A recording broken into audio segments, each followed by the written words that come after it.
I was standing outside the boardroom at TechFlow Solutions, my laptop balanced against my hip, when I heard my name followed by the words that would destroy everything I'd built. Gwen thinks she's indispensable with all her systems knowledge. CEO Kinsley King whispered, "Time to show her what happens when employees get too comfortable." My breath caught.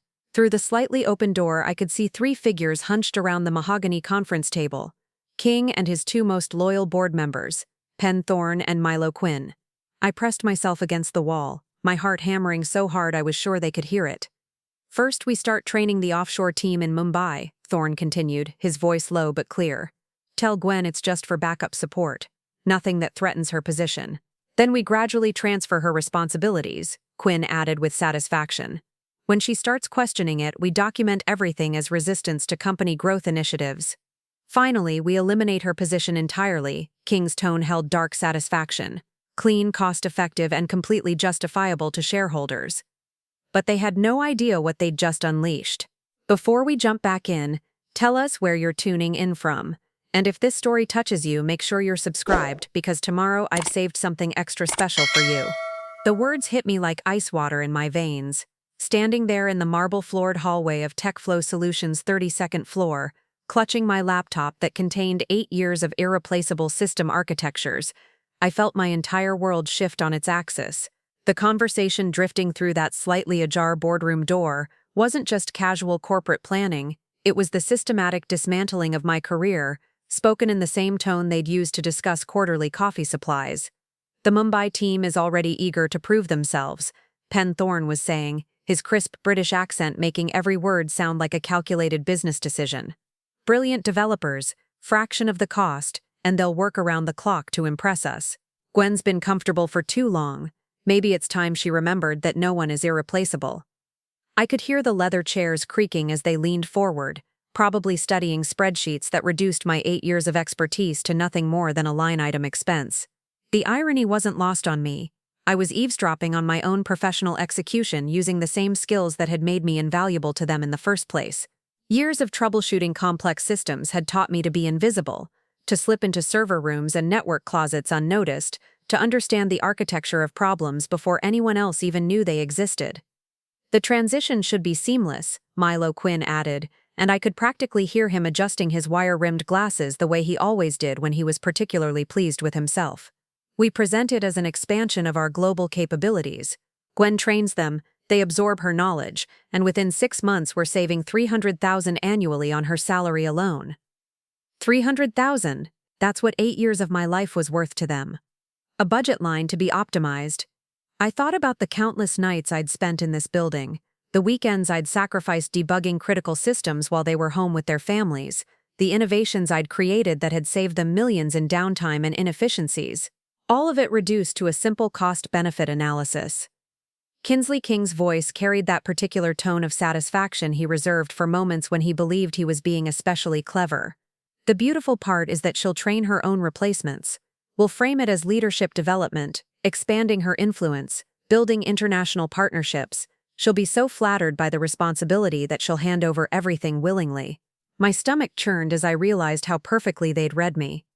They knew I took pride in my work, that I'd always been eager to share knowledge and help others succeed. They were weaponizing my own professional integrity against me, turning my greatest strength into the instrument of my own destruction. "What about the Meridian contract?" Quinn asked, and I felt my blood pressure spike. The Meridian systems integration was my masterpiece, a $15 million project that I'd personally architected from the ground up.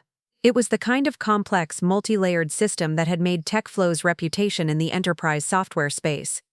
"She'll need to document everything thoroughly for the knowledge transfer," Thorne replied smoothly. "Once the Mumbai team has full understanding of the architecture, we'll have redundancy built in. No single point of failure. No single point of failure." That's what I'd become to them, a risk to be mitigated rather than an asset to be valued. The casual way they discussed eliminating me while simultaneously ensuring they could replicate my work felt like being dissected while still conscious. I pressed my back against the cool marble wall, trying to steady my breathing.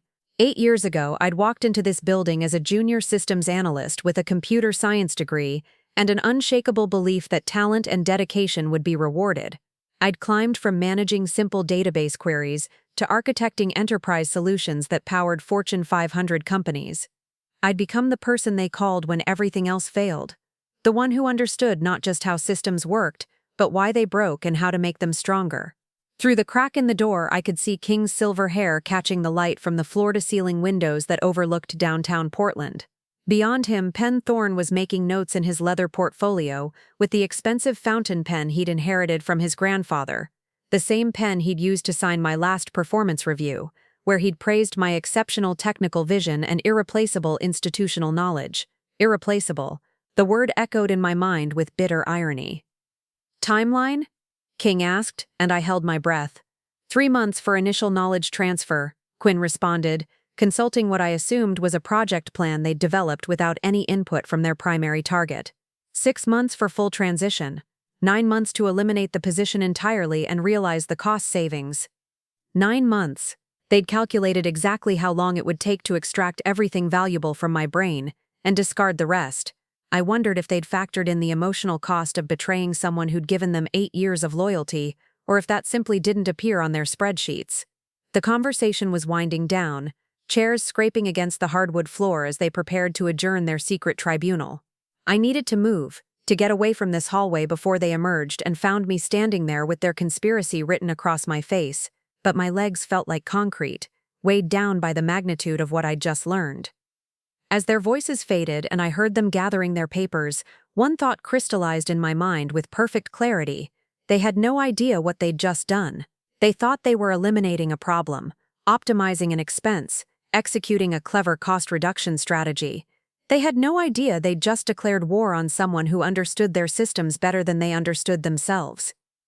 My name is Gwen Sterling, and at 34 years old, I've spent the last 8 years becoming the kind of person that technology companies pray they never lose. But more than that, I've spent my entire life learning to see patterns where others see chaos, to understand systems not just as they are, but as they could be broken, manipulated, or turned against their creators. Growing up in the small town of Millbrook, Oregon, I was the kid who took apart every electronic device in our house just to understand how it worked. My parents thought it was a phase, until I started putting them back together better than they were before. By age 12, I was fixing neighbors' computers for pocket money. By 16, I was designing custom software solutions for local businesses.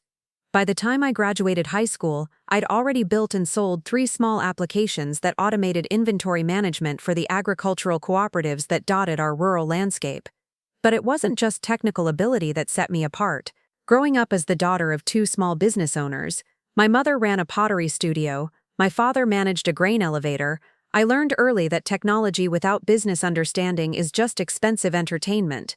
I watched them struggle with systems that were supposed to make their lives easier but instead created new problems, new dependencies, new ways for vendors to extract money from hardworking people who just wanted to focus on their craft.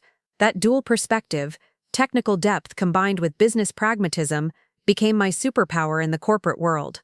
While other developers focused on elegant code or cutting-edge frameworks, I focused on solving real problems for real people.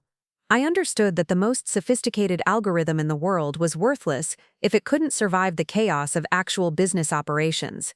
When I joined TechFlow Solutions 8 years ago, they were a mid-sized company struggling to compete with larger firms that had bigger development teams and deeper pockets. What they lacked in resources, I helped them make up for in intelligence and efficiency. I didn't just build systems. I built systems that could anticipate problems, adapt to changing requirements, and scale without breaking.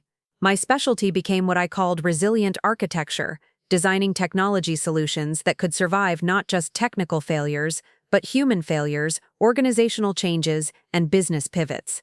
It was an approach born from years of watching small businesses get crushed by inflexible systems that worked perfectly in laboratory conditions but crumbled under real-world pressure. The breakthrough that made my reputation at TechFlow came during my second year when our biggest client, a logistics company called Evergreen Transport, was hemorrhaging money due to a legacy system that couldn't handle their rapid growth. Their previous vendor had built them a beautiful solution that worked perfectly for the company they used to be, but became a nightmare bottleneck as they expanded from regional to national operations.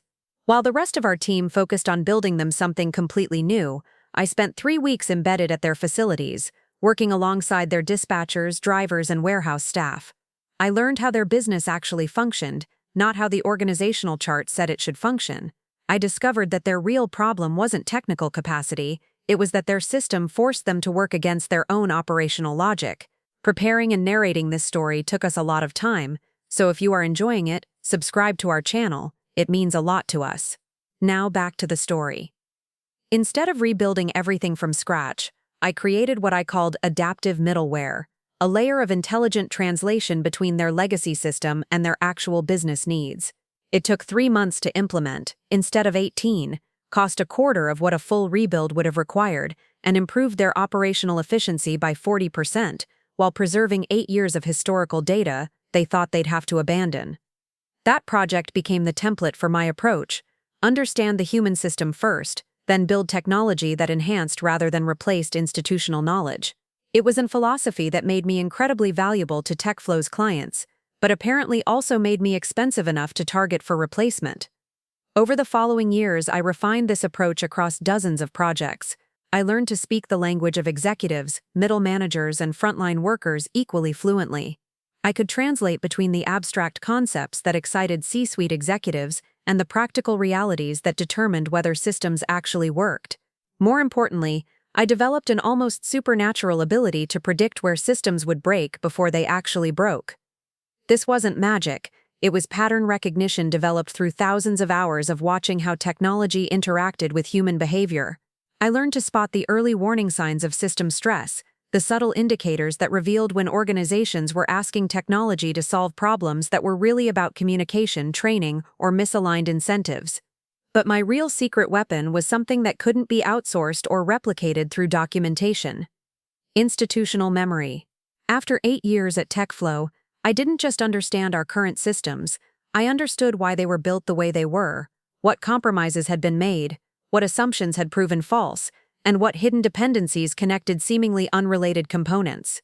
I knew which shortcuts we'd taken that would eventually need to be addressed, which vendors could be trusted under pressure, and which clients had unique requirements that weren't captured in any specification document.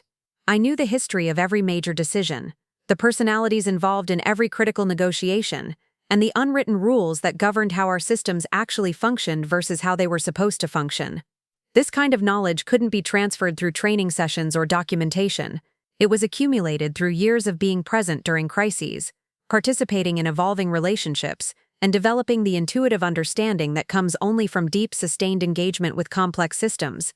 Standing in that hallway, listening to King, Thorne, and Quinn casually discuss extracting this knowledge like data from a hard drive, I realized they fundamentally misunderstood what they were trying to replace. They saw my expertise as a collection of technical skills that could be transferred to lower-cost resources. They had no idea that what made me valuable wasn't just what I knew, but how I knew it, and how that knowledge connected to everything else in ways that couldn't be documented or replicated. They thought they were outsourcing a job function. They had no idea they were about to discover the difference between having someone who could execute tasks and having someone who understood the system well enough to anticipate what would happen when everything inevitably went wrong. Before I go any further with this story, and trust me, what happened next is something I never could have imagined in my worst nightmares or wildest dreams, I need to pause for a moment and connect with you, because I have a feeling that many of you watching this might recognize something familiar in what I'm about to share. First, I want to know where you are in the world right now. Could you take just a few seconds to tell me in the comments below what city, state, or country you're watching from? I'm genuinely curious about how far this story has reached, and there's something powerful about knowing we're connected across all these different places, sharing this experience together. Whether you're watching from a corporate office in New York, a coffee shop in Mumbai, a bedroom in Manchester, or anywhere else on this planet, you're part of this community now. And please, if this story is resonating with you so far, hit that like button. I know, every creator asks for likes, and it can feel automatic after a while.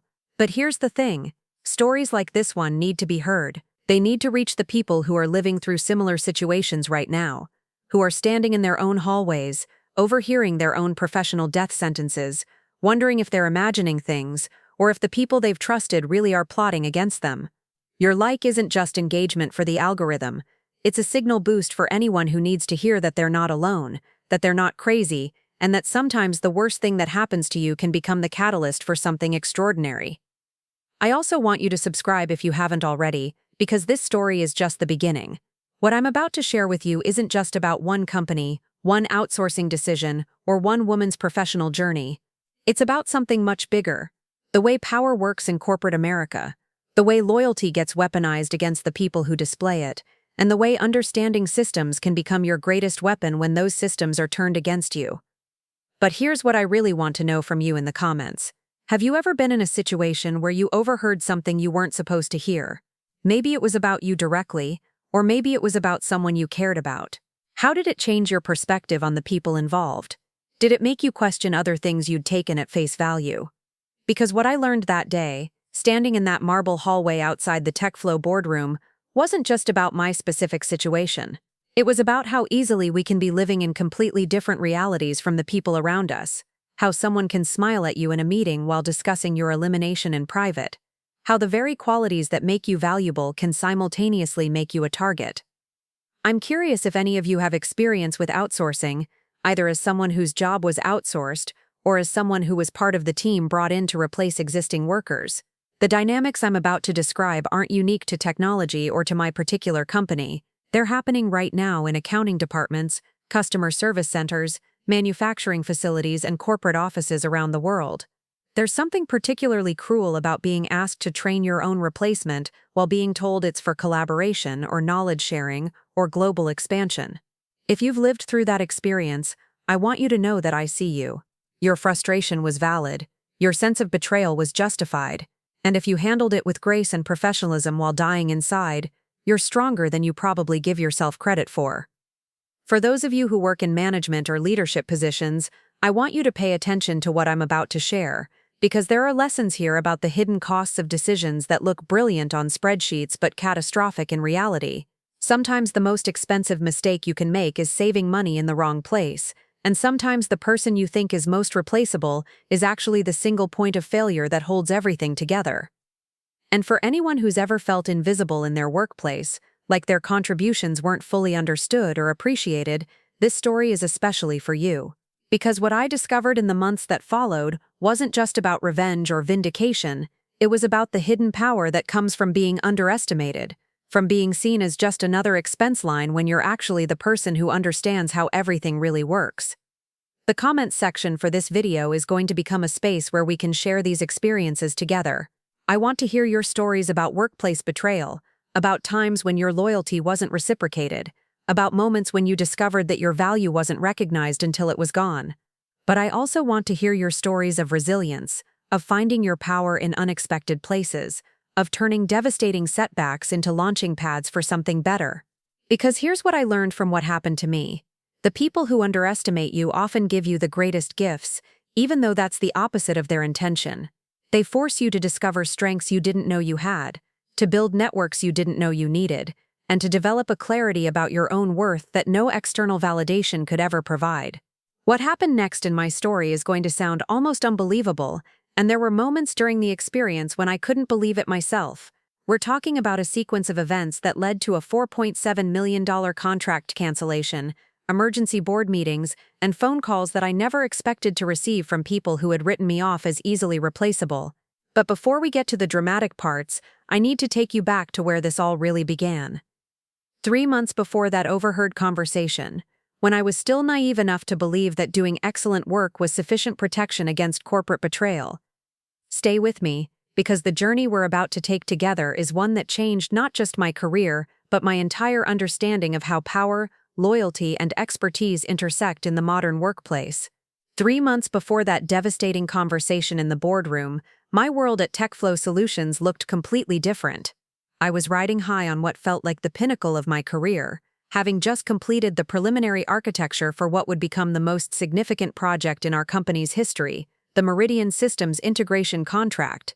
TechFlow Solutions occupied 4 floors of the Cascade Tower in downtown Portland, a gleaming testament to Pacific Northwest tech ambition, with its floor-to-ceiling windows offering panoramic views of Mount Hood on clear days.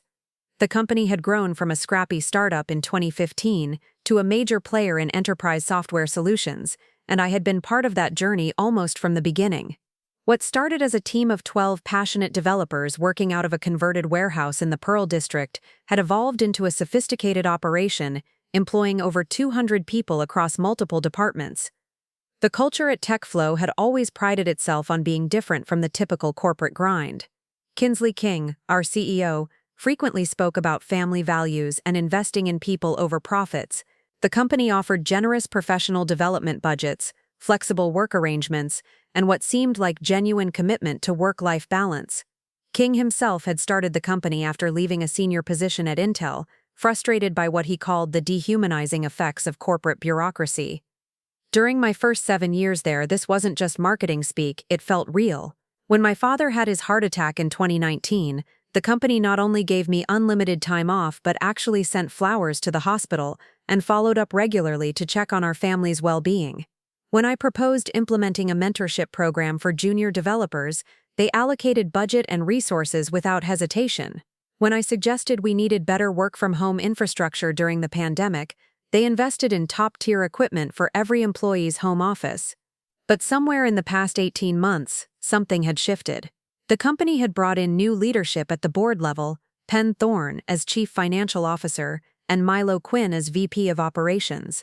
Both came with impressive credentials from larger corporations, and King positioned their arrival as necessary evolution for TechFlow's next growth phase. Penn Thorne had arrived from a senior finance role at Apex Technologies, where he'd led successful cost optimization initiatives that had improved their profit margins by 30%.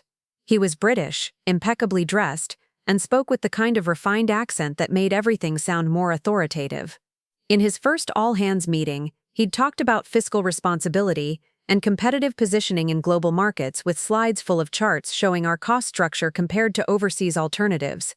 Milo Quinn came from Global Tech Dynamics, where he'd managed international operations across 7 countries. He was quieter than Thorne, methodical in his approach, and had a particular fascination with process optimization and resource allocation. Quinn often spoke about operational efficiency and scalable business models in ways that made eliminating redundancy sound like a moral imperative. The changes they brought were subtle at first. Monthly performance reviews became more detailed and metrics-focused. Expense policies became more restrictive. Discussion about right-sizing and strategic resource allocation became more frequent in company communications. But for most of us, including me, these seemed like natural growing pains for a company transitioning from startup to established enterprise. I had been too focused on my work to pay attention to the warning signs, too invested in the technical challenges to notice the cultural shifts happening around me. The Meridian contract had consumed most of my bandwidth for the previous 6 months, and it represented everything I loved about working at TechFlow, a complex, high-stakes project that required both technical innovation and deep business understanding. Meridian Systems was a Fortune 500 logistics company that managed supply chain operations for some of the largest retailers in North America. Their existing technology infrastructure was a patchwork of legacy systems, acquired platforms, and custom solutions that had grown organically over 15 years. What they needed wasn't just an upgrade, they needed a complete digital transformation that could handle their current volume while scaling for projected growth over the next decade. The project was worth $15.7 million over 3 years, making it the largest contract in TechFlow's history. But more than the financial value, it represented validation of our capabilities at the enterprise level. Successfully delivering this project would position us to compete for similar contracts with other Fortune 500 companies, potentially transforming TechFlow from a regional player to a national presence. Meridian's operations spanned 47 distribution centers across North America, each with its own unique combination of systems, processes, and integration requirements. They needed real-time inventory tracking across multiple channels, predictive analytics for demand forecasting, automated routing optimization for thousands of delivery vehicles, and seamless integration with dozens of retail partners who each had their own technical specifications. But the real complexity came from the human factors. Meridian's success depended on thousands of warehouse workers, drivers, and logistics coordinators who had developed sophisticated informal systems for handling exceptions, managing relationships with difficult customers, and adapting to operational realities that weren't captured in any official process documentation. Any technological solution that didn't account for this institutional knowledge would fail, regardless of how elegant the underlying architecture. I spent 3 months embedded with Meridian's operations team, working alongside warehouse supervisors in Memphis, riding with delivery drivers in Chicago, and sitting in on customer service calls in Phoenix, I learned that their most experienced workers had developed intuitive workarounds for system limitations that saved the company millions annually in operational costs. I discovered that their most efficient distribution centers had evolved unofficial protocols that contradicted corporate policy but dramatically improved performance. The architecture I designed for Meridian wasn't just about connecting systems, it was about preserving and enhancing the human intelligence that made their operations successful. Instead of forcing workers to adapt to rigid technological constraints, I created flexible interfaces that could accommodate different working styles while capturing the institutional knowledge that made their best performers so effective. The preliminary presentation I delivered to Meridian's executive team in early February had been a triumph. They weren't just impressed by the technical specifications, they were excited by the vision of how technology could amplify their people's capabilities instead of replacing them. The project manager, Ruby Walsh, told me afterward that it was the first technology proposal she'd seen that actually understood their business instead of trying to change it. At TechFlow, the Meridian project had elevated my internal status to new heights. King frequently mentioned it in board meetings as an example of our strategic capabilities. Marketing began featuring the project in proposals to other enterprise clients. HR started recruiting additional senior developers specifically to support the implementation phase. But what I didn't realize at the time was that my success on Meridian had also made me a target in ways I never anticipated. The project's complexity meant that I had become the single point of knowledge for millions of dollars worth of business value. The relationships I'd built with Meridian's team meant that their continued confidence in TechFlow was partially dependent on their confidence in me personally. The architectural decisions I'd made were so integrated into their operational requirements that replacing me would require not just finding someone with similar technical skills, but someone who understood the specific business context that had shaped every design choice. From a financial perspective, my involvement in Meridian made me simultaneously the most valuable and most expensive member of TechFlow's technical team. The project's success could establish our reputation in the enterprise market for years to come. But my salary, combined with the project bonuses and equity considerations that had come with the Meridian win, also made me a significant line item in our operational expenses.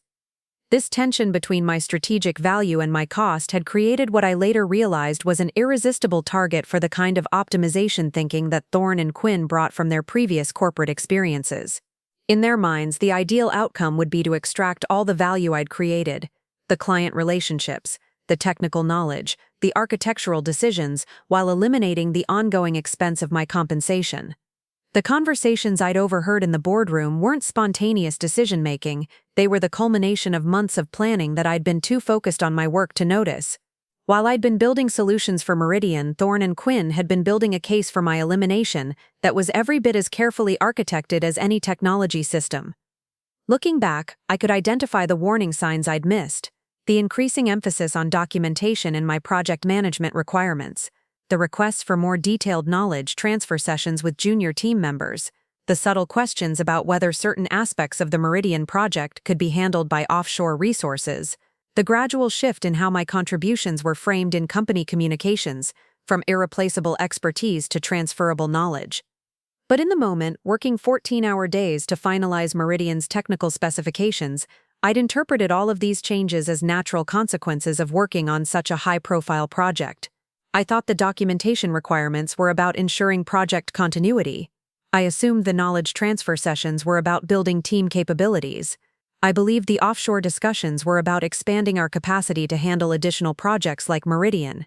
I had no idea that everything I was doing to ensure the project's success was simultaneously building the foundation for my own elimination.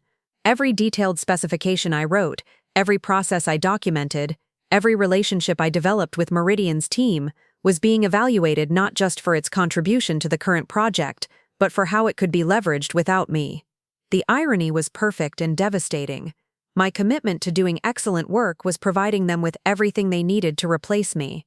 What I discovered in the weeks following that overheard conversation wasn't just a plan to replace me, it was a sophisticated corporate strategy that had been refined and perfected across dozens of companies and thousands of employees.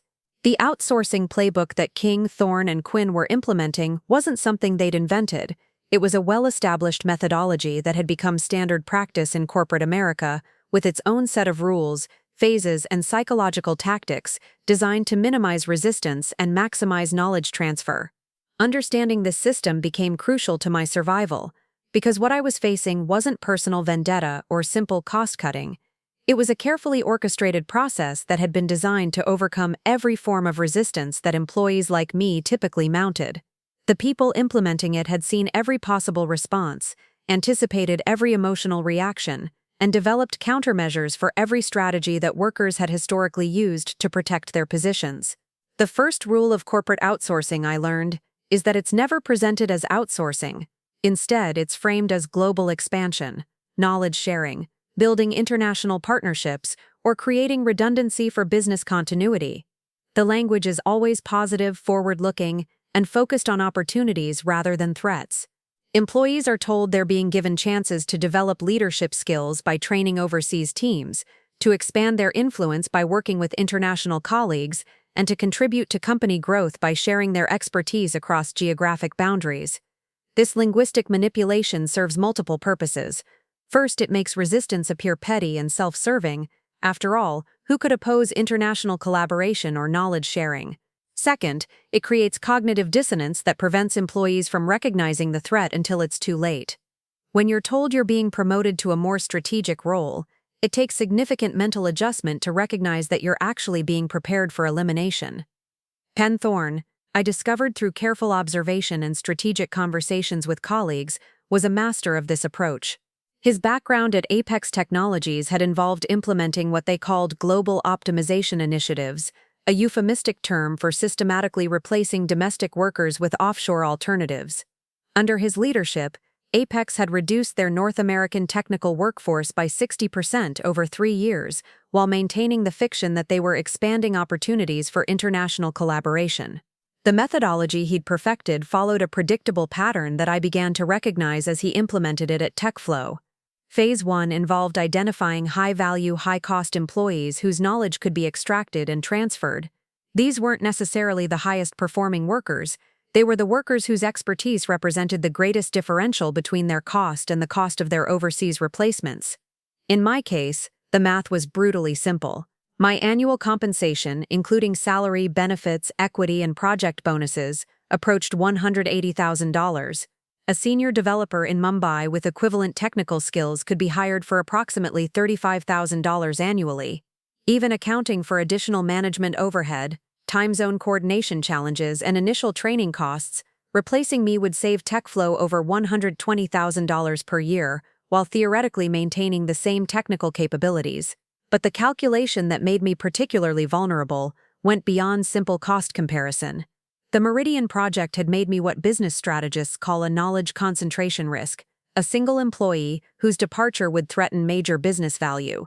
In traditional risk management, this would make me more valuable, not less, but in Thorne's optimization framework, it made me a priority target for knowledge extraction and replacement. Phase 2 of the outsourcing methodology involved what Thorne called gradual capability transfer.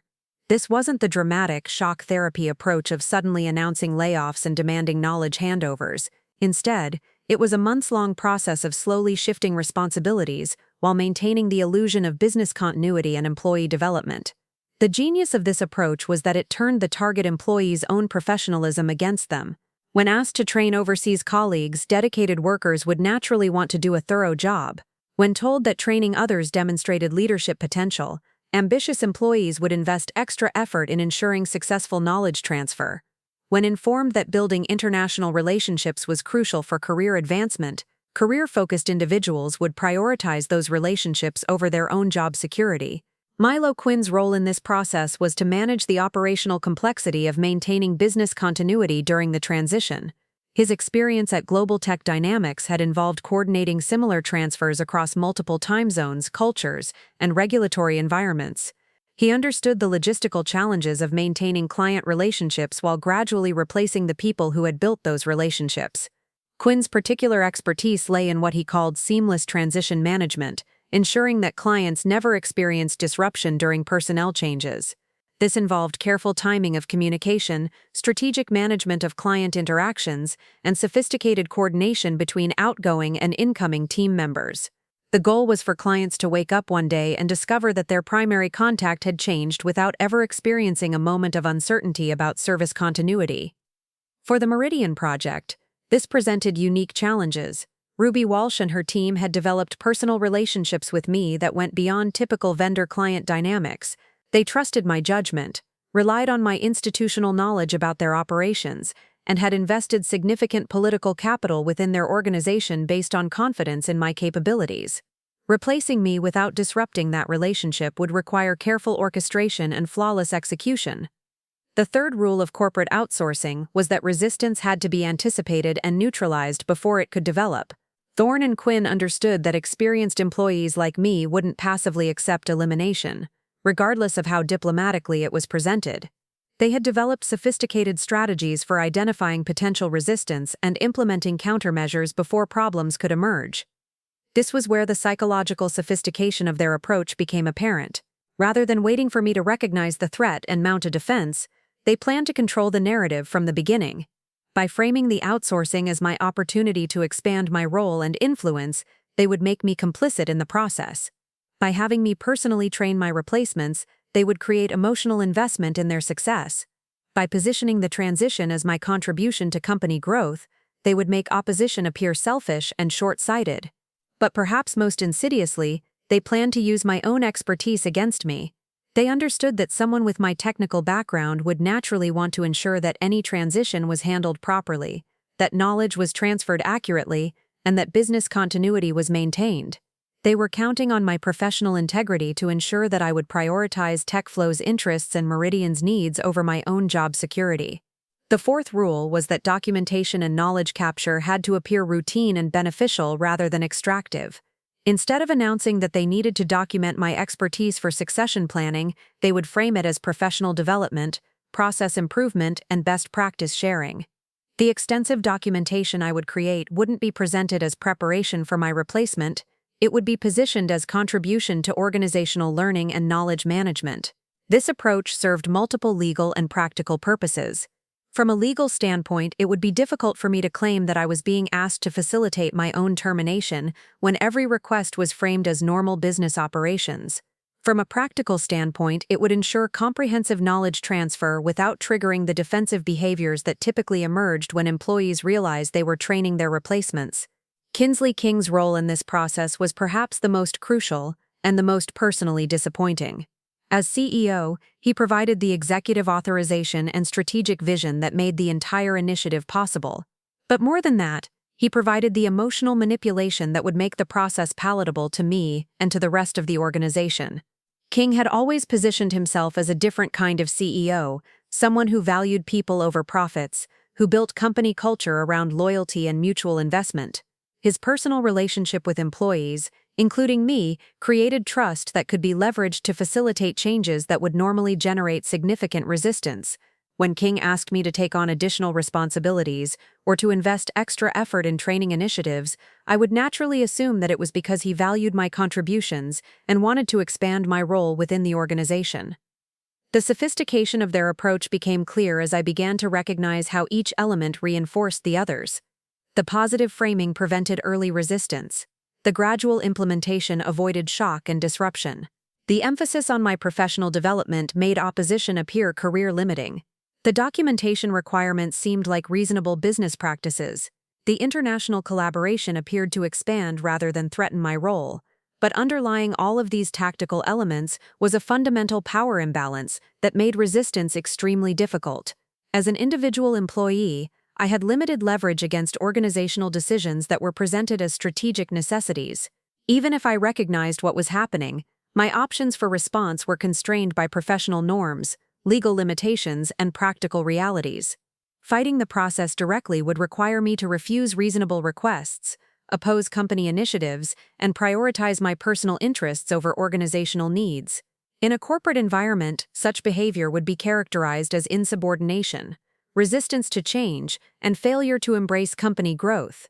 It would provide justification for immediate termination that would be much more difficult to challenge legally or professionally. The alternative, passive compliance with their requests while hoping that my value would ultimately be recognized, would result in the same outcome, but with my active participation in the process. I would spend months training my replacements, documenting my knowledge, and facilitating the very transition that would eliminate my position. What made this situation particularly insidious was that the system had been designed by people who understood exactly how intelligent, professional, ethical employees would respond to these pressures. They weren't counting on me being naive or passive, they were counting on me being exactly who I was, someone who took pride in doing excellent work, who wanted to contribute to organizational success, and who would prioritize professional behavior over personal preservation. Standing in that hallway, absorbing the reality of what I was facing, I realized that I was up against more than just 3 executives making a business decision. I was facing a sophisticated system that had been refined through countless implementations, that anticipated my likely responses, and that was designed to turn my greatest professional strengths into the instruments of my own elimination. The rules of engagement had been established long before I became aware of the game, and they heavily favored the people who controlled the process, the narrative, and the timeline. But what they hadn't counted on was that someone who understood systems as well as I did might be able to recognize their system, analyze its weaknesses, and develop countermeasures that they hadn't anticipated. The breaking point came when I learned about Sienna Clark, and discovering her story didn't just change my understanding of what I was facing, it shattered every assumption I'd held about TechFlow Solutions as a company and the people I'd trusted to value my contributions. Sienna had been TechFlow's lead database architect for 6 years before I even joined the company. According to the few remaining employees who remembered her, she'd been brilliant, the kind of person who could optimize query performance that had stumped entire teams, who understood database relationships so intuitively that she could spot problems in system designs just by reading specifications. More importantly, she'd been the architect behind TechFlow's core data management platform, the foundation that every subsequent project had been built upon. I first heard her name mentioned in passing during a conversation about legacy system documentation. One of our senior developers, Oliver Wilson, had made an offhand comment about how we lost a lot of institutional knowledge when Sienna left, but when I asked for details, his expression had shifted uncomfortably, and he'd changed the subject. That reaction, the sudden awkwardness, the reluctance to elaborate, was my first indication that there was more to Sienna's departure than typical employee turnover. The official story, according to HR records I was able to access through my role on the Meridian project, was straightforward and unremarkable. Sienna Clark had resigned her position in March 2019 to pursue other opportunities after what was described as mutual agreement that her career goals were no longer aligned with company direction. Her departure had been handled professionally, with appropriate transition periods and knowledge transfer processes. Nothing in the documentation suggested anything other than an amicable parting. But something about the sanitized language and the reluctance of longtime employees to discuss her departure made me dig deeper. Using the access privileges that came with my senior status, I began piecing together a different story from email archives, project histories, and performance review records that painted a picture of systematic professional destruction that was eerily similar to what I'd overheard being planned for me. The timeline I reconstructed was chilling in its familiarity. In late 2018, TechFlow had brought in a new VP of Technology Operations, a position that had been created specifically to optimize our technical resource allocation and explore global partnership opportunities. The person hired for this role was James Walsh, who had previously worked at Global Core Systems, where he'd led what were described as successful international expansion initiatives. Within 2 months of Walsh's arrival, Sienna's role had begun to evolve in ways that were presented as professional development opportunities. She was asked to document her database architectures more comprehensively, ostensibly to improve knowledge sharing across the technical team. She was invited to participate in global collaboration sessions with offshore development partners who were being brought in to expand our technical capabilities. The documentation I found showed that Sienna had embraced these changes enthusiastically. Her email communications from that period reflected genuine excitement about the opportunity to mentor international colleagues and contribute to what she believed was strategic expansion of TechFlow's technical capabilities. She'd invested significant time in creating detailed architectural documentation, conducting training sessions, and building relationships with the overseas team members who were supposedly joining the company to enhance, rather than replace existing capabilities. But by January 2019, the tone of Sienna's communications had shifted dramatically. Email exchanges with her supervisor began reflecting confusion about changing project priorities and concern about overlapping responsibilities with the offshore team. She'd raised questions about why certain database management tasks were being duplicated by both domestic and international resources, and whether the company was making efficient use of technical personnel. The responses to her concerns followed a pattern that was becoming disturbingly familiar. Her questions were reframed as resistance to collaboration. Her concerns about efficiency were characterized as territorial behavior that demonstrated lack of commitment to company growth. Her requests for clarification about role boundaries were described as unwillingness to embrace change and expand her skill set. What made Sienna's situation particularly heartbreaking was that she'd apparently internalized these characterizations of her behavior. Email exchanges from February 2019 showed her apologizing for what she described as her initial resistance to the international partnership, and her commitment to being more flexible and collaborative going forward. She doubled down on knowledge transfer activities, working overtime to ensure that the offshore team had access to every aspect of her expertise. The final phase of Sienna's destruction had been swift and brutal. In early March 2019, she'd been called into a meeting with Walsh and King to discuss what was described as evolving role requirements and strategic repositioning. According to the meeting notes I found, they'd informed her that her position was being restructured to better align with global operations, and that while they valued her contributions, they felt her skills might be better utilized in a different organizational context. The language was diplomatic, but the message was clear. Her knowledge had been extracted, her responsibilities had been transferred, and her position was being eliminated. She was offered a severance package that included a comprehensive non-disclosure agreement and non-disparagement clause that would prevent her from discussing the circumstances of her departure or her experiences at TechFlow. But what truly broke my heart about Sienna's story wasn't just the professional betrayal, it was the personal cost that became apparent as I dug deeper into the aftermath of her departure. Through LinkedIn and other professional networks, I was able to trace what had happened to her after leaving TechFlow, and the trajectory was devastating. Sienna had struggled to find equivalent employment for over 8 months after her departure. The combination of the non-disparagement agreement and the carefully crafted narrative around her leaving had made it difficult for her to explain her experience at TechFlow to potential employers. When asked about her departure, she couldn't discuss the outsourcing circumstances or the systematic undermining of her role.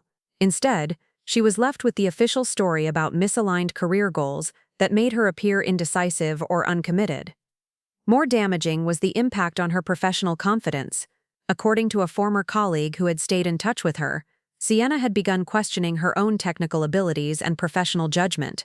The months of being told that her concerns were unfounded, that her resistance was counterproductive, and that her approach to collaboration needed improvement had taken a psychological toll that extended far beyond her time at TechFlow. When she finally found a new position, it was at a significant reduction in both responsibility and compensation. The senior database architect who had designed systems that powered millions of dollars in business value was working as a mid-level developer on routine maintenance projects. The woman who had mentored junior colleagues and led complex technical initiatives was now keeping her head down and avoiding any situations that might be interpreted as challenging authority or resisting organizational change. But the most devastating detail I discovered was what had happened to the systems Sienna had built at TechFlow. Within 18 months of her departure, the database performance issues that she'd been hired to solve had returned with a vengeance. The offshore team that had replaced her lacked the deep understanding of TechFlow's specific business requirements and technical constraints that could only come from years of embedded experience. The elegant, efficient systems that Sienna had designed began experiencing cascading failures as business requirements evolved. And the offshore team attempted to implement modifications without fully understanding the underlying architectural principles. What had been optimized for performance and reliability became increasingly unstable as band-aid fixes accumulated on top of a foundation that was no longer being maintained by someone who truly understood how all the pieces fit together. By late 2020, TechFlow had been forced to hire expensive external consultants to address database performance problems that were threatening client relationships and project deliverables. The cost savings from replacing Sienna with offshore resources had been wiped out multiple times over by emergency consulting fees, project delays, and client concessions required to address technical problems that she would have prevented or resolved quickly. But perhaps most infuriatingly, None of the executives who had orchestrated Sienna's departure faced any accountability for the consequences of their decision. James Walsh had been promoted to Senior VP of Global Operations, with Sienna's successful knowledge transfer initiative cited as evidence of his strategic leadership capabilities. The offshore team leads had received performance bonuses for their role in the transition. King had presented the entire episode to the board as an example of TechFlow's commitment to operational efficiency and global competitiveness. Meanwhile, Sienna was working at a job that underutilized her capabilities, still bound by legal agreements that prevented her from discussing her experience, still carrying the psychological scars of having her professional judgment systematically undermined, and completely unaware that the systems she'd built had collapsed within months of her departure. Learning about Sienna's story didn't just make me angry, it made me terrified, because I could see exactly how the same process was being prepared for implementation with me. The requests for additional documentation, the emphasis on knowledge sharing with international colleagues, the gradual introduction of offshore resources who were supposedly there to enhance rather than replace our capabilities, it was all following the same playbook that had been used to destroy her. But what made Sienna's story particularly chilling was that it demonstrated how the system was designed to make victims complicit in their own destruction. She hadn't been naive or passive, she'd been a highly intelligent, experienced professional who had approached the situation with exactly the kind of collaborative, professional attitude that I would have exhibited in similar circumstances. The psychological manipulation involved was sophisticated and cruel. By framing the outsourcing as professional development and international collaboration, they'd turned her dedication to doing excellent work into the instrument of her own elimination. By characterizing her reasonable concerns as resistance and territorialism, they'd made her question her own judgment and double down on cooperation that facilitated their plans. Most insidiously, by requiring comprehensive knowledge transfer as part of her professional growth, they'd ensured that she would personally train the people who were replacing her while believing she was contributing to organizational improvement. Her own expertise and work ethic had been weaponized against her in ways that left her professionally destroyed and psychologically damaged. But as I absorbed the full implications of Sienna's story, something unexpected began happening inside me. Instead of being paralyzed by fear, I felt something crystallizing that was much more dangerous to King, Thorne, and Quinn than simple resistance or desperation. I felt clarity. Because understanding exactly what they'd done to Sienna meant understanding exactly what they were planning to do to me. And understanding their system meant understanding its weaknesses, its dependencies, and its vulnerabilities. Most importantly, it meant understanding that their greatest strength, their ability to manipulate dedicated professionals into cooperating with their own elimination, could potentially be turned against them if someone understood the game well enough to play it differently. They thought they were implementing a proven methodology against another predictable target. They had no idea they were about to face someone who had studied their previous work, understood their psychological tactics, and was prepared to use their own system against them in ways they'd never anticipated. Sienna's destruction wouldn't be in vain if I could find a way to prevent them from doing the same thing to anyone else. The transformation didn't happen all at once. It began as a slow burn in my chest as I sat in my apartment that night, staring at the printed emails and documentation I'd gathered about Sienna's destruction, feeling the weight of what I now knew was coming for me. But somewhere between my third cup of coffee and my review of the final email exchange where Sienna had thanked James Walsh for the learning opportunity of training her replacements, something fundamental shifted inside me. I stopped being afraid and started being dangerous. The moment of realization came when I was reading through Sienna's technical documentation, the comprehensive database architecture guides she'd created during those final months, believing she was contributing to knowledge sharing and international collaboration. The documentation was extraordinary, detailed enough that someone with strong technical fundamentals could understand and maintain her systems, but missing something crucial that only became apparent when you understood what had happened next. Sienna's documentation captured what her systems did and how they worked, but it didn't capture why they worked. It explained the technical implementation but not the business logic that had driven her architectural decisions. It provided step-by-step procedures but not the institutional knowledge that informed when those procedures should be modified or abandoned entirely. Reading her documentation while knowing about the system failures that had followed her departure, I could see exactly where the knowledge transfer had failed. The offshore team had received a technical manual, but they hadn't received the contextual understanding that made the manual useful. They knew how to follow Sienna's procedures, But they didn't understand the business requirements and operational realities that had shaped those procedures. That's when it hit me. The fundamental flaw in their entire outsourcing methodology. They were treating knowledge transfer like copying files from one computer to another, assuming that expertise could be captured in documentation and transferred through training sessions. But real expertise, the kind that made someone truly valuable in complex business environments, wasn't just information. It was understanding. It was the ability to make judgment calls based on incomplete information, to recognize patterns that weren't explicitly documented, to adapt solutions to changing circumstances in ways that preserved business value while maintaining technical integrity. This kind of expertise couldn't be extracted and transferred because it wasn't separate from the person who possessed it. It was the accumulated result of thousands of decisions, hundreds of client interactions, dozens of crisis situations, and years of observing how theoretical solutions performed under real-world pressures. It lived in the connections between apparently unrelated pieces of information, in the intuitive understanding of how systems behaved under stress, in the ability to predict consequences that weren't obvious from documentation alone. Sitting there at 2 a.m., surrounded by evidence of Sienna's professional destruction, I realized that King, Thorne, and Quinn had made a fundamental error in their assessment of what they were trying to replace. They saw me as an expensive resource who possessed valuable knowledge that could be extracted and transferred to cheaper alternatives. They didn't understand that my value wasn't just in what I knew, but in how I knew it, and how that knowledge connected to everything else in ways that couldn't be documented or replicated through training. But more importantly, I realized that their misunderstanding of the nature of expertise created opportunities that I could exploit. If they believed that my knowledge could be easily transferred, they would approach the transition with confidence that bordered on arrogance. If they assumed that offshore resources could seamlessly replace my capabilities, they would underestimate the risks they were creating. If they thought that documentation and training sessions could capture institutional knowledge, they would be unprepared for the consequences when that assumption proved false. The strategic implications began cascading through my mind with the kind of systematic clarity that had always been my strength in complex technical situations. I started thinking about their plan not as a victim who was being targeted, but as a systems analyst who was studying a process that contained critical vulnerabilities. Their first vulnerability was timeline dependency. The success of their plan depended on executing a complex transition within a specific time frame that would allow them to maintain client relationships while eliminating my position.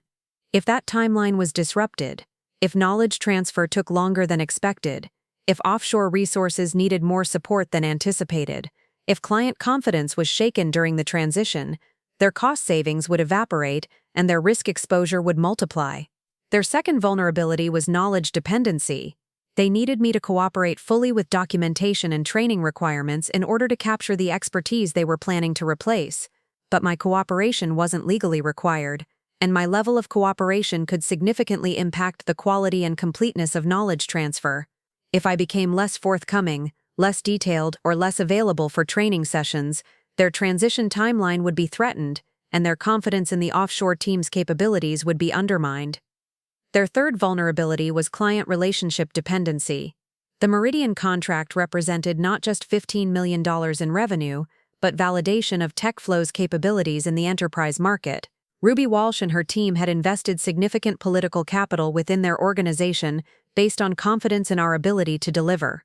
If that confidence was shaken during a personnel transition, the consequences would extend far beyond the immediate contract to TechFlow's reputation and future business prospects. But their greatest vulnerability was assumption dependency.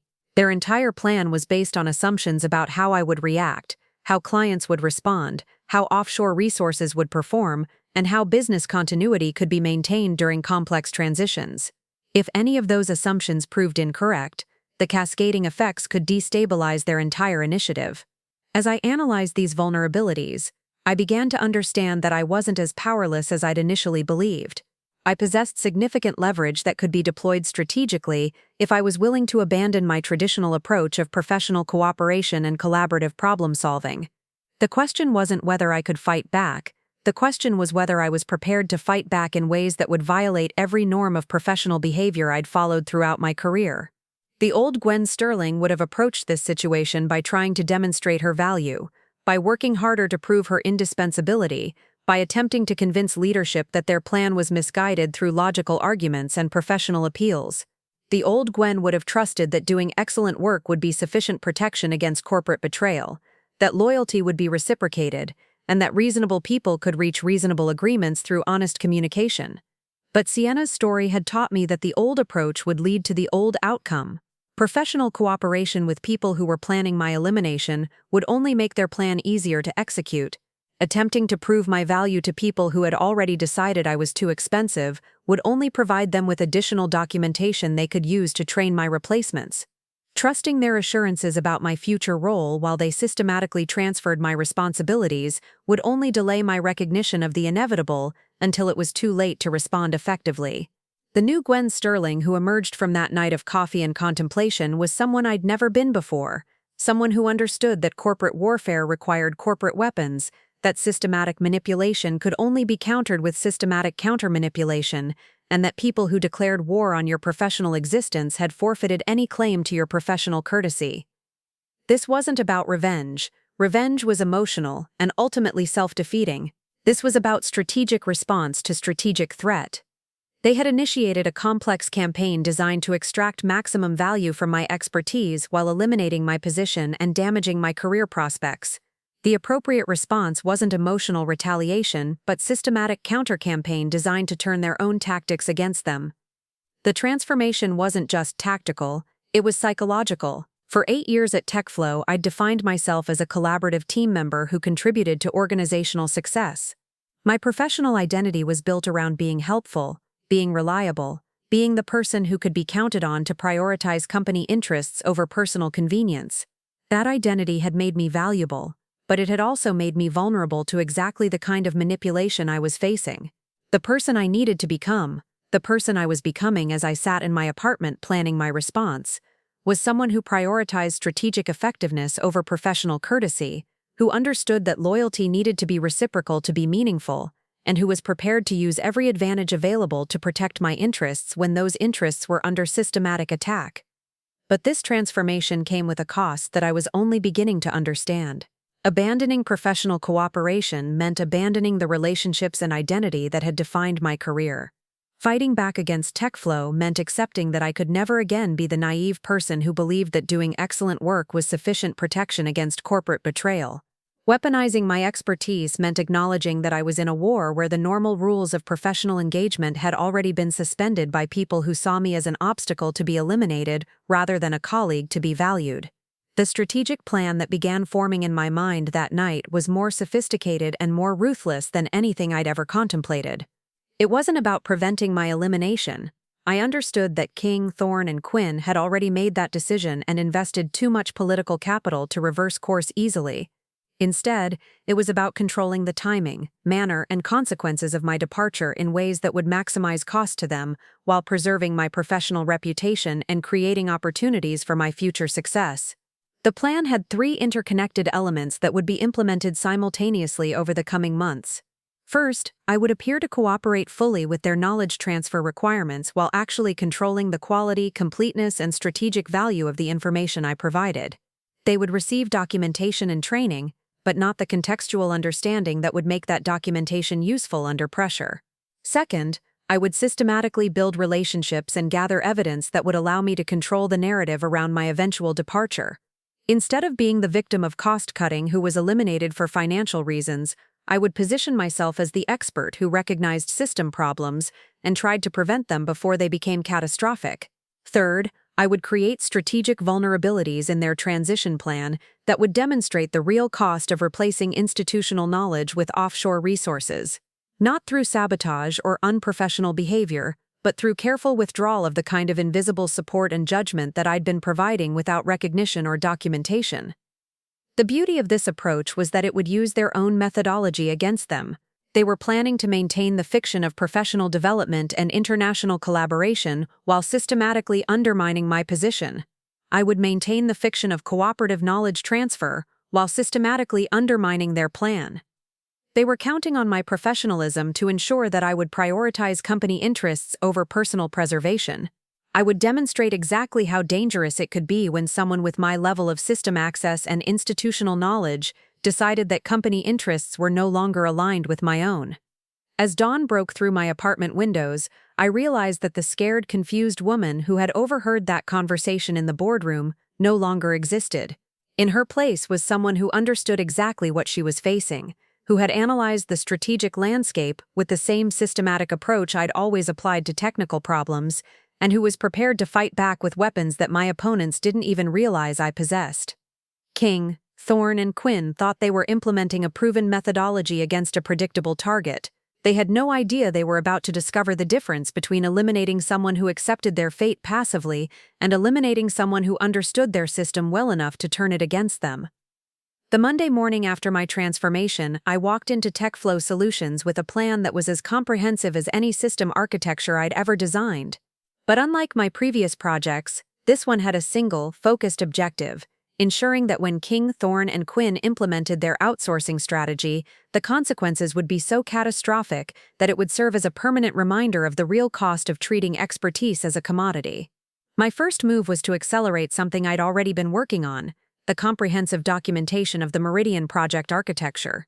When Milo Quinn approached me that morning with a request to enhance our knowledge-sharing initiatives by creating more detailed technical documentation, I responded with enthusiasm that was completely genuine, though not for the reasons he assumed. "I think that's an excellent idea," I told him, making sure to maintain eye contact and project the kind of collaborative energy I'd always been known for. "I've actually been thinking about how we could better capture institutional knowledge across all our projects. The Meridian architecture is complex enough that detailed documentation could serve as a template for how we approach similar enterprise implementations." Quinn's expression showed the kind of satisfaction that comes from having someone enthusiastically embrace what they believe is manipulation. "Exactly," he said.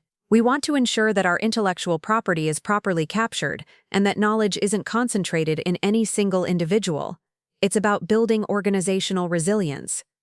What Quinn didn't understand was that I was offering to document the Meridian architecture in ways that would appear comprehensive while actually being systematically incomplete, not through obvious omissions that would be detectable, but through the kind of subtle gaps that would only become apparent when someone tried to modify or extend the systems under pressure. The documentation I began creating was a masterpiece of strategic incompleteness. Every technical specification was accurate, every procedure was correct, and every architectural decision was properly explained. But the contextual knowledge that made those specifications useful, the business logic that informed when procedures should be modified, the client-specific requirements that had shaped architectural decisions, the informal relationships that made formal processes actually work, was absent in ways that wouldn't be obvious until someone needed it. For example, my documentation of the Meridian inventory management system included complete technical specifications for how data flowed between their distribution centers and retail partners. It explained exactly how the API integrations worked, what data formats were required, and how error handling was implemented. But it didn't explain that Meridian's Memphis distribution center had unique labeling requirements that weren't captured in their official specifications, or that their partnership with Riverstone Retail required manual intervention for certain product categories due to legacy system limitations that both companies preferred not to address publicly. These weren't secrets or hidden information. They were the kind of contextual details that experienced professionals accumulated through months of working closely with client operations. The offshore team receiving my documentation would have everything they needed to maintain the systems under normal circumstances, but they would be unprepared for the exception cases that represented 60% of the actual work involved in supporting Meridian's complex operations. Simultaneously, I began implementing the second phase of my strategy: building relationships and gathering intelligence that would allow me to control the narrative when the inevitable crisis occurred. This required a delicate balance of appearing cooperative while actually positioning myself as the person who had tried to prevent problems that others were creating. My first target was Ruby Walsh, Meridian's project manager. Ruby and I had developed a strong professional relationship during the architecture phase, built on mutual respect and shared commitment to solving complex business problems. But that relationship had always been bounded by normal vendor-client protocols and professional distance. I decided to change that dynamic by sharing concerns that were simultaneously genuine and strategically useful. "Ruby," I said during our weekly check-in call, "I wanted to make you aware of some changes in our team structure that might affect our support capabilities. TechFlow is expanding our international partnerships, which is exciting for the company's growth, but I want to ensure continuity for the Meridian implementation. Ruby's response was exactly what I'd hoped for. What kind of changes are we talking about? The Meridian project is extremely high profile within our organization, and any disruption to the implementation timeline would create significant problems for us. Nothing that should affect the current timeline, I assured her, while planting seeds that would grow into concerns later. But we're bringing in offshore resources to supplement our capabilities, and I want to make sure that knowledge transfer is handled properly. Some of the architectural decisions we made for Meridian were based on very specific understanding of your operational requirements, and I want to ensure that context isn't lost as we expand the team. This conversation served multiple purposes. It positioned me as the person who was proactively concerned about maintaining quality during organizational changes. It established that I was the repository of client-specific knowledge that might not transfer easily to new team members. And it created expectations in Ruby's mind that changes to the TechFlow team could potentially threaten project continuity. More importantly, it began transforming my relationship with Ruby from vendor-client to trusted advisor. Instead of being someone who implemented TechFlow's solutions, I was becoming someone who shared her concerns about ensuring those solutions continued to work effectively. Over the following weeks, I had similar conversations with other key stakeholders throughout the Meridian organization. Each conversation was carefully crafted to reinforce the same themes: that I was deeply invested in their success, that I possessed unique knowledge about their specific requirements, and that organizational changes at TechFlow might threaten the institutional understanding that made our solutions effective. The third element of my strategy was the most dangerous and required the most careful implementation: creating strategic vulnerabilities in TechFlow's transition plan that would demonstrate the real consequences of replacing expertise with documentation. This wasn't sabotage in any traditional sense. I never introduced errors, never deliberately broke anything, and never provided false information. Instead, I began strategically withdrawing the kind of invisible support and proactive problem-solving that I'd been providing without recognition or documentation for years. For example, I'd always monitored Meridian's system performance indicators even when no specific issues had been reported, catching potential problems before they became critical, and implementing preventive measures that kept their operations running smoothly. This monitoring wasn't part of any formal agreement or documented procedure. It was the kind of proactive service that experienced professionals provided when they took personal ownership of their client's success. I stopped doing that monitoring. Similarly, I'd always maintained informal communication channels with key personnel at Meridian, checking in on operational challenges and providing guidance that prevented minor issues from escalating into major problems. These conversations weren't scheduled or tracked. They were the natural result of professional relationships built over months of collaborative work. I began limiting those communications to formal, scheduled interactions only. Most significantly, I'd always served as an informal escalation path for complex problems that fell between normal support categories. When Meridian's staff encountered situations that didn't fit standard procedures, they'd learn to reach out to me directly for guidance that combined technical knowledge with business understanding. This informal consulting had prevented dozens of minor crises from becoming major disruptions. I started redirecting all such requests through formal support channels that would eventually be handled by the offshore team. The beauty of this approach was that it was completely professional and entirely defensible. When asked about these changes, I could honestly explain that I was trying to ensure that all client interactions followed proper procedures and were properly documented for knowledge transfer purposes. I was being more systematic, more process-oriented, and more focused on building organizational capabilities rather than personal relationships. But the practical effect was that Meridian's operations began experiencing the kind of small-scale friction and minor problems that I'd been preventing through informal intervention. Nothing catastrophic, nothing that could be traced to specific decisions, just a gradual increase in the number of issues that required escalation and formal problem-solving procedures. Simultaneously, I began implementing the fourth element of my strategy: controlling the flow and quality of information that would be used to train the offshore team that was being positioned to replace me. When Thorne announced the international collaboration initiative that would bring Mumbai-based developers into the Meridian project, I volunteered enthusiastically to lead the knowledge transfer process. This volunteer enthusiasm was interpreted exactly as intended, as evidence that I was embracing the company's growth strategy and committed to contributing to organizational success.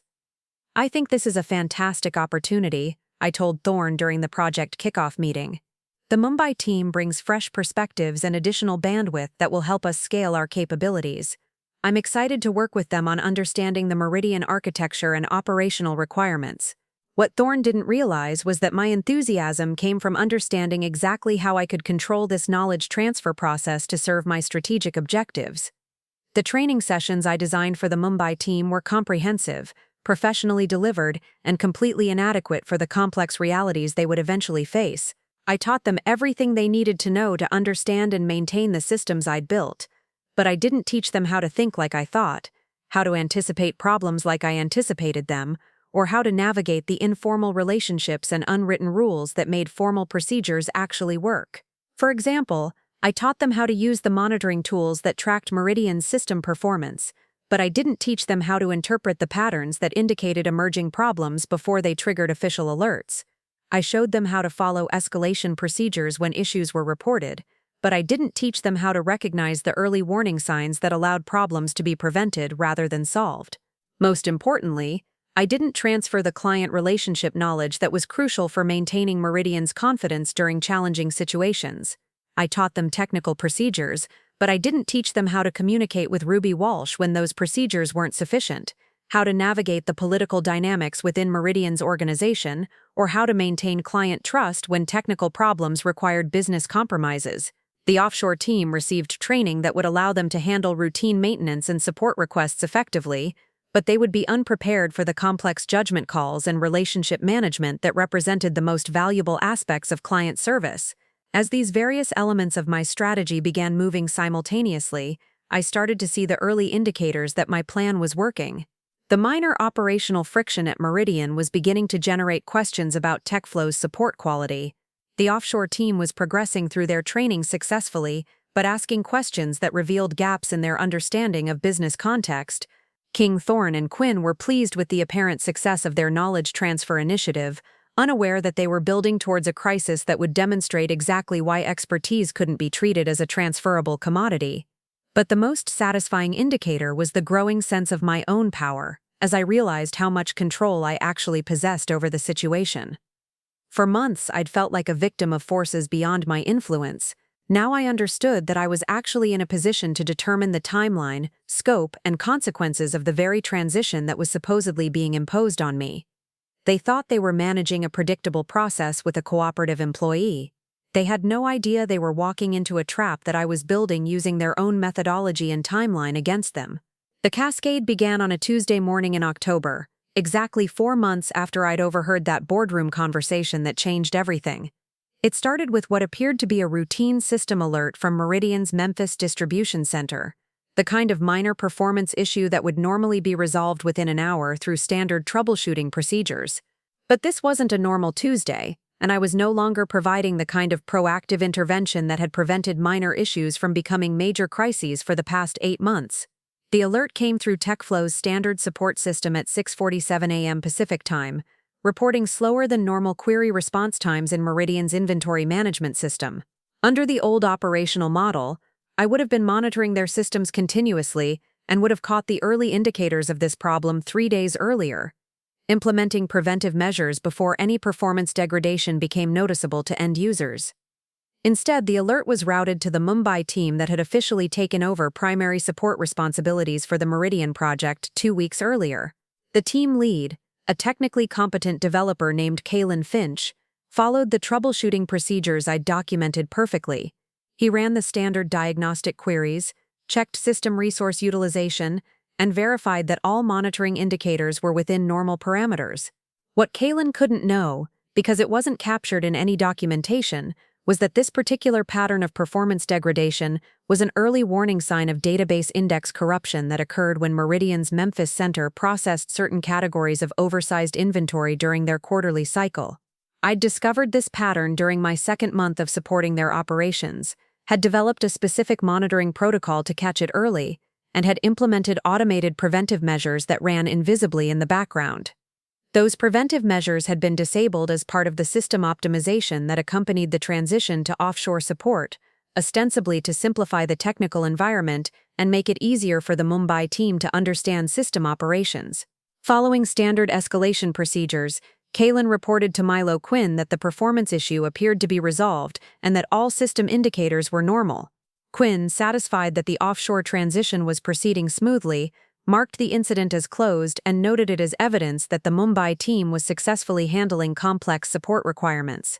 But I knew that the underlying problem was still developing and that Meridian would experience critical system failures within 48 hours if specific intervention wasn't implemented. Under normal circumstances, I would have either resolved the issue myself or alerted appropriate personnel to the developing situation. Instead, I did nothing. Wednesday morning brought the second wave of the cascade. Meridian's Chicago distribution center began experiencing intermittent connectivity issues with their retail partner integration system, seemingly unrelated to the Memphis performance problems, but actually part of a larger pattern that I'd learned to recognize over months of managing their complex technical environment. The Chicago issues were routed to a different member of the Mumbai team, Finley Wright, who approached the problem with the systematic methodology I'd taught during our knowledge transfer sessions. He followed the documented procedures for partner integration troubleshooting, verified that all connection parameters were correct, and confirmed that test transactions were processing successfully. What Finley couldn't understand, because this knowledge lived in relationships rather than documentation, was that Meridian's integration with their largest retail partner, Riverstone Retail, required manual coordination during specific operational windows. The intermittent connectivity issues weren't technical failures, they were Riverstone's automated systems rejecting transactions that didn't follow undocumented business rules that had evolved through 18 months of operational refinement. Under the old operational model, I would have recognized the pattern immediately and reached out to both Meridian's operations team and Riverstone's technical contacts to coordinate the manual intervention required to resolve the integration problems. These weren't formal procedures captured in any service agreement. They were the kind of relationship-based problem-solving that developed when service providers took personal ownership of client success. The Mumbai team had the technical skills to implement solutions, but they didn't have the relationship context to understand what solutions were needed. By Thursday morning, both problems were escalating in ways that the standard support procedures weren't equipped to handle. Meridian's Memphis center was experiencing database performance degradation that was affecting their ability to process overnight inventory updates, while their Chicago center was falling behind on retail partner shipments due to integration failures that appeared random but were actually following a predictable pattern. Ruby Walsh called me directly at 9:15 a.m., bypassing TechFlow's normal support channels in the way that had become routine when complex problems required immediate resolution. "Gwen," she said, and I could hear the stress in her voice. "We're having some technical issues that seem to be falling between the cracks of your normal support process. I know you're focused on strategic projects now, but I'm hoping you can provide some guidance on what appears to be a coordination problem between your Mumbai team and our operations." This was the moment I'd been preparing for during the past 4 months. Ruby was reaching out to me as the person she trusted to solve problems that formal procedures couldn't address, unaware that I was no longer in a position to provide the kind of intervention she was expecting. "I appreciate you reaching out, Ruby," I said, maintaining the professional warmth that had always characterized our relationship. "But as part of TechFlow's global expansion initiative, I've been transitioning to more strategic responsibilities, and the Mumbai team has taken over day-to-day support operations. They're extremely capable, and I'm confident they can resolve whatever issues you're experiencing." "I understand that," Ruby replied, "but the problems we're having seem to require the kind of contextual knowledge that you developed during the architecture phase. The Mumbai team is following procedures correctly, but they don't seem to understand the business logic behind our operational requirements. That's exactly the kind of situation where the knowledge transfer process should help them learn to handle complex scenarios independently," I told her. "I'd recommend working through your normal support channels so that your interactions are properly documented and the Mumbai team can develop experience with your specific requirements." What I didn't tell Ruby was that the problems she was experiencing would continue to escalate, that the Mumbai team lacked the institutional knowledge to recognize the patterns that were developing, and that the business logic she mentioned couldn't be captured in documentation because it existed in relationships and operational experience rather than technical specifications. That afternoon, the situation reached critical mass. Meridian's Memphis database corruption triggered a cascading failure that brought down inventory processing for their 3 largest distribution centers simultaneously.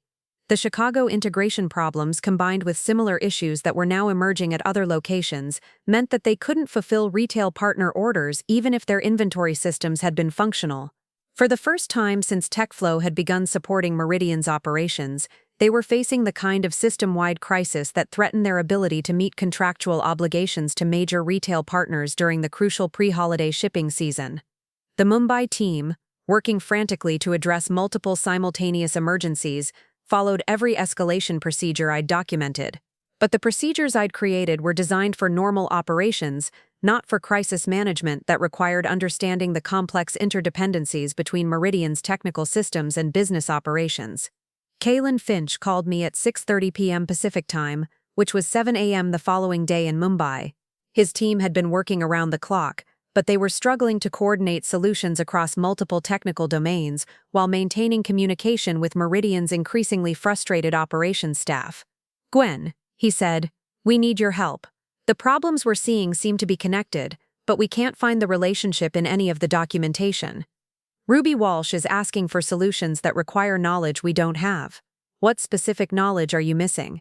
I asked, genuinely curious about how the gaps in my knowledge transfer were manifesting under pressure. "It's not technical knowledge," Kalen replied.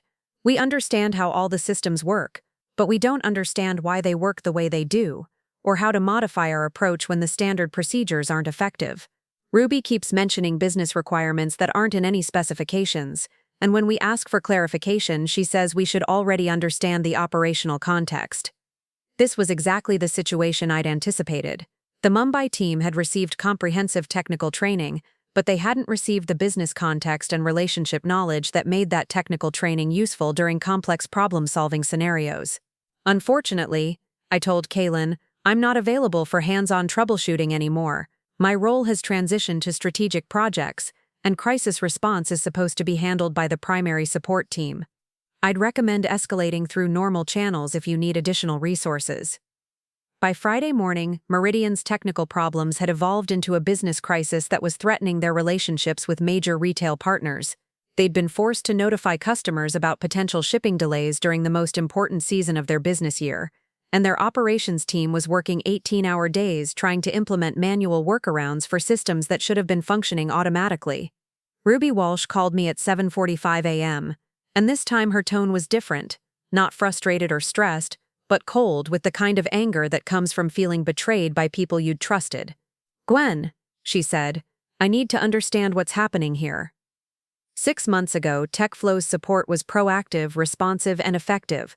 Now we're facing the worst technical crisis in our company's history, and your team seems unable to provide solutions that address our actual business requirements.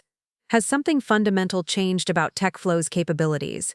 This was the question I'd been expecting, the moment when Meridian's leadership would begin evaluating whether TechFlow was still the right partner for their critical technical infrastructure.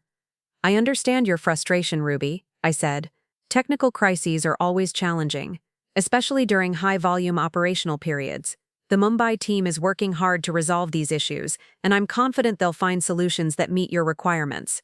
"That's not what I'm asking," Ruby replied sharply. "I'm asking whether TechFlow still has the technical expertise and institutional knowledge necessary to support our operations effectively, because from our perspective, it appears that we've lost access to the level of service that justified our partnership with your company." "I think that's a conversation you should have with our account management team," I told her. "They can provide better information about TechFlow's current service capabilities and resource allocation." What I didn't tell Ruby was that she was absolutely correct in her assessment. TechFlow had lost the institutional knowledge and relationship context that had made their service effective, and no amount of technical skill or process improvement could replace the operational understanding that had been systematically eliminated along with my active involvement in client support. That afternoon, I received a call from Kinsley King himself, the first direct communication I'd had with him since the transition to strategic responsibilities had been announced. "Gwen," he said, and I could hear something in his voice that I'd never heard before, uncertainty bordering on panic. "We need to talk about the Meridian situation. Ruby Walsh has requested an emergency meeting with our executive team to discuss what she's calling fundamental service failures that are threatening their operations." I'm sorry to hear they're experiencing challenges, I replied. Is there something specific you need from me? I need you to get involved in resolving this crisis, King said bluntly. Whatever strategic projects you're working on can wait. Meridian represents our largest contract and our primary reference for enterprise clients. If we lose them, especially under these circumstances, it could set back our growth plans by years. I thought the Mumbai team had taken over primary responsibility for Meridian support, I said. Aren't they capable of handling crisis resolution? They're capable of following procedures, King replied, frustration clear in his voice, but this situation requires the kind of judgment and client relationship management that comes from experience. You know Meridian's operations better than anyone else on our team. That's certainly true, I agreed. But I understood that my knowledge was supposed to be transferable through documentation and training. Wasn't that the whole point of the International Collaboration Initiative? There was a long pause before King responded, and when he did, I could hear him carefully choosing his words. The knowledge transfer process was successful for normal operations, he said, but crisis situations require additional expertise that may not have been fully captured in standard procedures. Are you asking me to return to a hands-on support role? I asked. I'm asking you to do whatever is necessary to resolve this situation and preserve our relationship with Meridian, King said. We can discuss role definitions and resource allocation after we get through this crisis. That's an interesting perspective, I said, because 3 weeks ago, I was told that my transition to strategic responsibilities was permanent and that the Mumbai team was fully capable of handling all Meridian support requirements. Circumstances have changed, King replied tersely. Yes, I agreed. They certainly have. That evening, I received calls from both Penn Thorne and Milo Quinn, separately, within 30 minutes of each other, both asking for the same thing. My immediate intervention to resolve what they now understood was a crisis that threatened TechFlow's most important client relationship. The desperation in their voices was everything I'd worked toward for the past 4 months. The people who had casually planned my elimination were now begging for my help to resolve problems that existed because they'd eliminated my involvement in the first place. But I wasn't finished yet. The real test would come Monday morning, when Meridian would make their final decision about whether to continue their partnership with TechFlow or to terminate the contract and seek alternative technical support. The $4.7 million question was about to be answered, and I was the only person who could influence that answer. Monday morning arrived with an email that changed everything. At 6:32 a.m., before I'd even finished my first cup of coffee, I received a message from Ruby Walsh that was copied to Kinsley King, Penn Thorne, Milo Quinn, and Meridian's entire executive team. The subject line was simple and devastating. Notice of contract termination effective immediately. The body of the email was professional, clinical, and utterly final. After careful evaluation of recent service failures and our confidence in TechFlow's ability to support our operational requirements, Meridian Systems has decided to terminate our technology partnership effective immediately. We will be transitioning to alternative technical support within 30 days and expect full cooperation during the knowledge transfer process. But it was the final paragraph that made my hands shake as I read it. We want to specifically note that our decision is not based on the technical quality of the original architecture, which remains excellent, but on the apparent loss of institutional knowledge and client relationship management that made that architecture effective in our operational environment. $4.7 million. Gone. The largest contract in TechFlow's history, terminated not because of technical failures, but because they'd eliminated the expertise that made their technology actually work in the real world. My phone started ringing at 6:45 a.m. King, calling from what I assumed was his car on the way to an emergency damage control meeting. I let it go to voicemail. The second call came from Thorne at 7:02 a.m., voicemail. Quinn called at 7:18 a.m., voicemail. By 8:30 a.m., I had 17 missed calls and a text message from King that read, "Emergency meeting, conference room A, need you here now."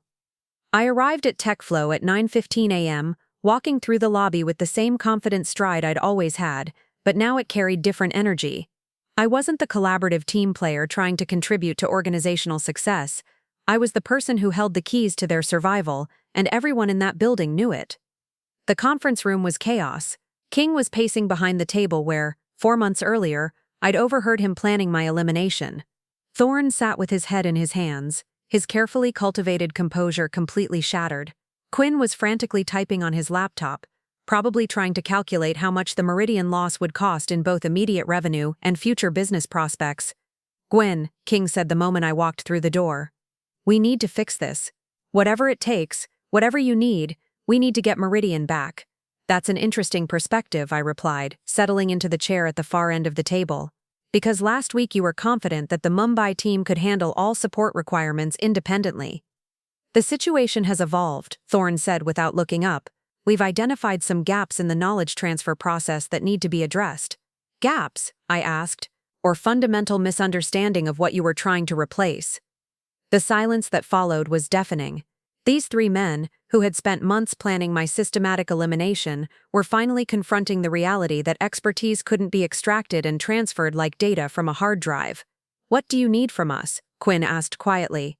"For 4 months you've been operating under the assumption that my value to this company was in what I knew. You thought you could extract that knowledge, transfer it to cheaper resources, and eliminate the expense of my position while maintaining the same capabilities." I paused, watching their faces as the implications began to sink in. But knowledge isn't the same as expertise. Expertise isn't the same as wisdom. And wisdom definitely isn't the same as judgment under pressure. You can document procedures, but you can't document relationships. You can transfer technical skills, but you can't transfer institutional understanding. You can replicate my work, but you can't replicate my thinking. King finally stopped pacing. "What are you saying?" "I'm saying that Meridian didn't terminate their contract because your Mumbai team lacks technical skills.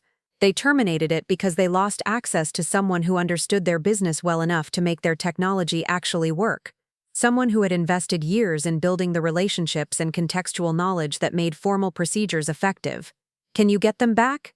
Thorne asked, and the desperation in his voice was everything I'd worked toward. "The question isn't whether I can get them back," I replied. "The question is whether you're prepared to acknowledge what this situation has taught you about the real cost of treating expertise as a commodity." "What do you want?" King asked bluntly.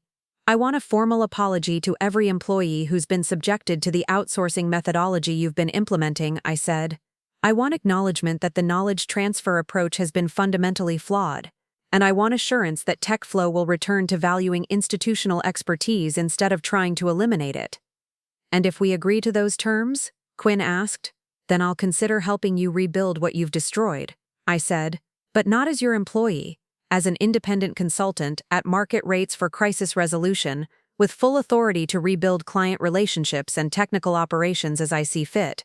3 hours later, I walked out of TechFlow Solutions with a consulting contract worth more than twice my previous annual salary, full autonomy to restructure their technical operations, and a formal acknowledgement that their outsourcing initiative had been an unsuccessful experiment in cost optimization that failed to account for the complexity of enterprise-client relationships.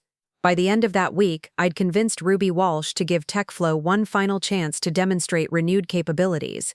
Within 30 days, I'd resolved all the technical issues that had triggered the crisis, rebuilt the client relationship protocols that the Mumbai team had lacked, and implemented new service standards that prioritized expertise over cost optimization. 6 months later, Meridian renewed their contract at an increased value that reflected the enhanced service levels. Penn Thorne had quietly left TechFlow to pursue other opportunities. Milo Quinn had been reassigned to a role that didn't involve personnel decisions, and Kinsley King had publicly committed to investing in people over profits with the kind of sincerity that comes from nearly losing everything. But the most satisfying outcome wasn't my professional vindication or financial success. It was the message this story sent to every other employee who had been targeted by similar optimization initiatives, that expertise has value beyond what appears on spreadsheets, that institutional knowledge can't be commoditized, and that sometimes the most expensive mistake a company can make is eliminating the people who actually understand how things work. If you're watching this and you recognize your own situation in what I've shared, please understand this. You have more power than you realize. Your expertise, your relationships, your understanding of how things actually work. These aren't just job qualifications. They're strategic advantages that can't be easily replicated or replaced. Don't let anyone convince you that what you know can be captured in documentation and transferred to cheaper alternatives. Don't accept the fiction that your years of experience can be reduced to procedures that anyone can follow. And definitely don't cooperate with your own elimination by training people to replace you while believing it's professional development. Trust your expertise, Document everything, build your network, and remember that people who underestimate you often give you exactly the opportunities you need to prove them catastrophically wrong. Your knowledge has power. Use it wisely. Up next, you've got 2 more standout stories right on your screen. If this one hit the mark, you won't want to pass these up. Just click and check them out. And don't forget to subscribe and turn on the notification bell so you don't miss any upload from us.